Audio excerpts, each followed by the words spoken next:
Space Invaders' impact on the industry is almost immeasurable. I mean, I did an entire video on it months ago, and here I am still talking about it. But as with any popular game, it led to other companies wanting in on its success. Except here, the success was so huge that the number of companies creating clones and knockoffs went up drastically to match it. And listen, I'm not calling all the games that followed in Space Invaders' footsteps a clone. The fixed-screen shoot-'em-up is its own genre after all, and games like Namco's Galaxian, SNK's Ozma Wars, or Data East's Astro Fighter take the concept in new and unique directions. But these games I'm about to talk about are, well, let's just say they clearly weren't trying to push the genre forward. The main reason for this was due to the original game having been made in Japan, and at the time, their copyright law didn't cover code created for software, including video games. Taito would eventually win a court case in 1982, but the damage was already done at that point. Besides, no one was really directly copying the game anymore by then, since newer and more popular titles like Pac-Man and Donkey Kong had hit arcades. These clones would show up on pretty much every home console and computer at the time, but nowhere were they more prevalent than in the arcades. There were so many of them made. Space King, Space Fighter, Super Invader Attack, Saturn Space Fighter 3D, Cosmic Monsters, Space Attack, Shuttle Invader, and so many more. Some of them have slight differences that help set them apart, but most of them are just Space Invaders with different sprites. Like Space Stranger here, for example. If you didn't look close enough to see the iconic invaders who were swapped out for these, I don't know, space jesters, dancing jellyfish, and the freezes from Mario Brothers, you'd probably think this was just regular old Space Invaders. And that's exactly what those companies were hoping would happen. Or here's IPM Invader from IREM. Okay, they didn't even try with this one. The shields, the cannons, even the invaders are just the same as Taito's original. The only differences I can see are the additional colors on the screen overlay, and that the enemies shoot what appear to be swords. Gameplay-wise, it's almost identical, but it seems to be running at half speed. I'm not sure if that's how the game originally was, or if it's an issue with MAME, but either way, it made for one of the most low-stress Space Invaders experiences I've ever had. There's even a built-in coffee break every 3 patterns. Why, I think I'll do just that. What? Oh shoot. Sega alone would be responsible for the existence of 3 of them, though Invinco was probably the most well-known one, or at least as well-known as any of these obscure clones can be. The reason is most likely because of how the rows of Invincos behave. Rather than just moving back and forth, there are now these basketball net Dorito things that appear and disappear, cylinders that switch between horizontal and vertical positions to make them a smaller target, enemies that turn into stars that will explode nearby aliens, and a back row of aliens that take 3 hits to destroy and become smaller targets after each hit. Even the UFO scoring has been changed. Now, instead of just giving you random points, the amount you score is based on how close your shot was to the center of the ship.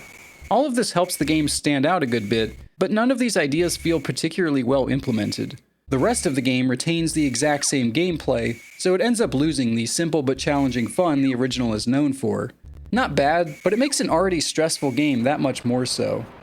Even Nintendo joined in on the blatant copying, which is more than a bit ironic given what the company would become just a few years later. Their own attempt would be known as Space Fever, and this is actually one of the more interesting games due to it having 3 different modes. Game A splits the enemy waves into 2 sections, with both sides moving away from each other and then back together. The only thing this really changes is that you can no longer buy time by shooting out vertical rows, and for that reason alone, I'm not a fan. Game B has the horizontal rows appearing one at a time.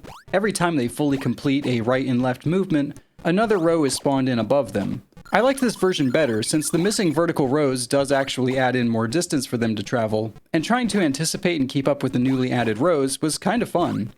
The final mode, Game C, is just Space Invaders pure and simple. I will say though, playing these variations back to back does show just how much better the traditional mode is. You just can't beat the original. At least, not like this. Nintendo also released a newer version of the game later in '79 called SF High Splitter. The concept is the exact same as the first Space Fever, complete with all 3 game modes, but now the enemies are much wider and will split into 2 separate foes if you hit them anywhere but dead center. This means that you can technically win a round with fewer shots than in regular Fever, though you could potentially fire off way more if your aim and timing is even slightly off. This is kind of a Lost Levels type of situation for Space Fever, and while I can appreciate what they were going for, I think it kind of ruins the pacing of the original without adding any new additional hooks to offset that challenge.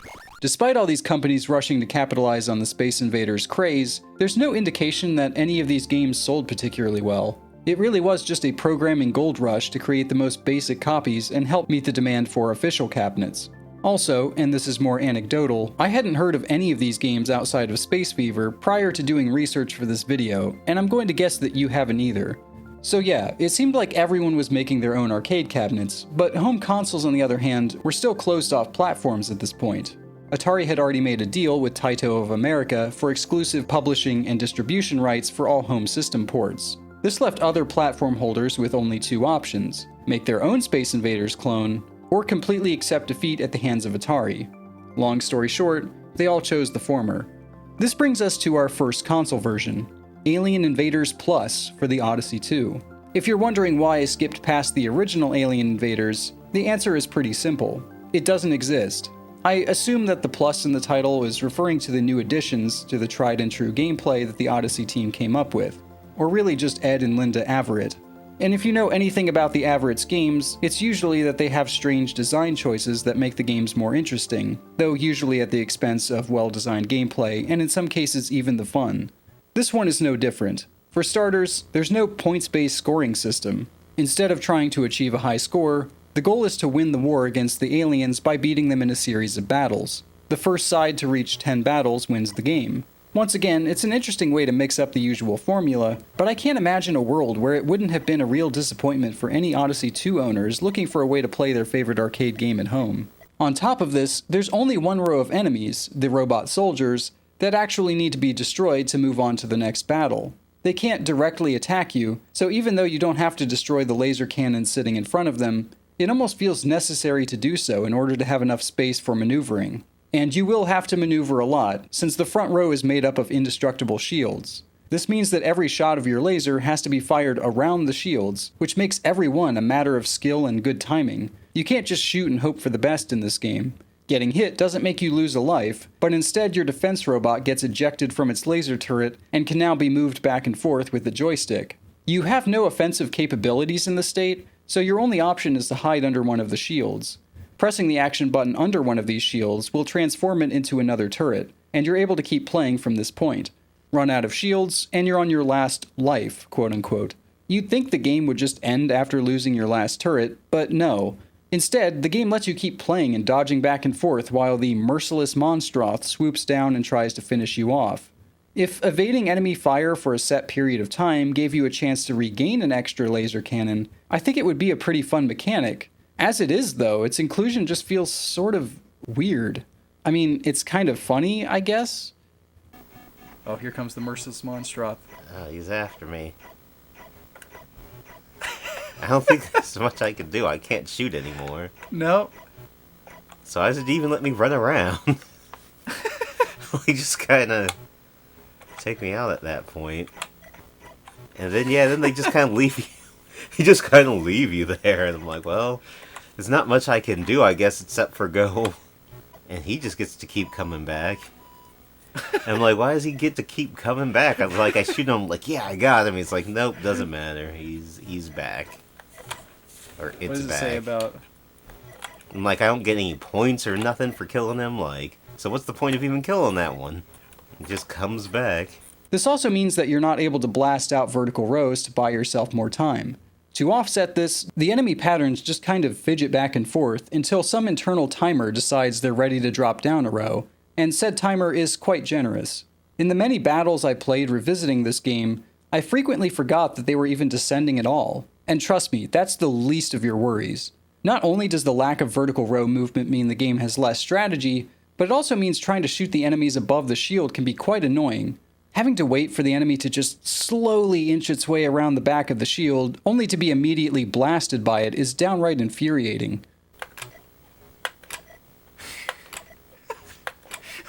And yeah, it's like their timing is so like... That's so annoying. This is because Alien Invaders Plus features some of the most relentless enemies in any fixed-screen shooter I've played. If you get in the line of fire of one of its laser turrets, they will generally fire immediately. The only way to shoot these turrets, though, is to get in their line of fire. See the problem? And this wouldn't be such a big issue if it weren't for the sheer width of your cannon. The most effective strategy is to try and learn the pattern and get off a shot while the shield is in the way so that the alien will move into the laser's trajectory. This makes the entire game feel like a series of trick shots. Now, this would already be challenging enough as is, but one of the other big obstacles here is actually the controls. Simply put, the Odyssey 2 controller is just not up to the task of playing a fast-paced shooter like this. There's just too much travel with the joystick, and when combined with the super aggressive enemies and your incredibly wide ship, this was far and away the most stressful clone of the bunch. Very interesting. They try to do a lot, and a lot of it does kind of work. Yeah. Especially once you get used to it, but yeah, the wideness of your ship is just... That's kind of the killer, like I said, enough I started to get the hang of it after a while. Yeah, but even then, made a it good required comeback. so much focus. like, okay, timing, okay. And it did help that you could clash the lasers. Yeah. Once I kind of was getting that timing down, I was like, okay, even if I miss a shot, as long as I can clash the lasers, I'm at least protected. Yeah. And then spending 90% of your time behind cover, like it's a cover shooter, essentially. I was like, let's not treat this like a Space Invaders. Let's treat this like a cover shooter. Yeah. And as soon as I swapped my mind like that, I'm like, okay, this is working better. Like, and treat this like like I'm playing Gears of War or something. Hide behind cover. 9-9. This is it. Come on, come on. Oh, no! Alright, well that's it. No more. My nerves are through the roof after that. I need to move on and calm down. Next up is Space Armada for the Intellivision. And you want to talk about controllers not up to the task of fast-paced arcade-style games? Hot dang. Mattel Electronics thankfully didn't overcomplicate this one though. You move with the directional disc and fire with any of the controller's 4 uncomfortable action buttons. The game has a very zoomed-in perspective, I assume to show off the more advanced visuals on the console, but it results in there being less on-screen aliens overall. In fact, their large sprites take up so much of the screen that their horizontal movement is almost non-existent. When combined with the large descending steps downward, it means shooting out vertical rows is the only thing you can do to survive. And I mean like 3 or 4 rows shot immediately. If you waste any time at all in the beginning of a round, especially in the later waves, you may as well just put down the controller, as they'll be on top of your ship in seconds. You'd think all of this would make the entire game more stressful overall than Space Invaders, but that really isn't the case. Once you get down to the final remaining alien, it turns out it really can't be bothered to speed up like its arcade brethren. It flips the entire game's balance around, making the very beginning of the round absurdly intense, and victory in the final alien shootout basically a given. I have no idea if the programmer was planning for the game to be like this from the beginning, or if it just sort of turned out that way, but it really shows just how tightly balanced a game even as simple as Space Invaders can be, that slight changes like this can bring about such a different feel. The game is also quite generous when it comes to extra lives. You start with a ton and keep getting more as you play, though ultimately it feels unnecessary. In my experience, a game of Space Armada will rarely end by running out of all these lives, but by getting to a round where the aliens start so low that it feels truly impossible to do anything but lose. You don't have enough time to shoot out even one vertical row, and they'll drop down so fast as a result that shooting the bottom rows would appear to be your only option, but you really don't have enough time to do that either. This is made worse in later stages, since the further you get into the game, the more twists start to be added. From the 4th round onward, they start dropping energy bombs that have a larger explosion radius. By the 7th, they start having entire rows become invisible. Okay, now they're loaded in weird? They're like invisible or popping in? Oh yeah. That's... They're like not always there?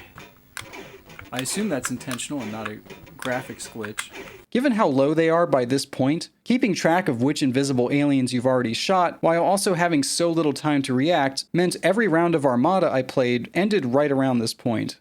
One other random note. The death explosions when the enemies get hit are actually lethal to other surrounding foes.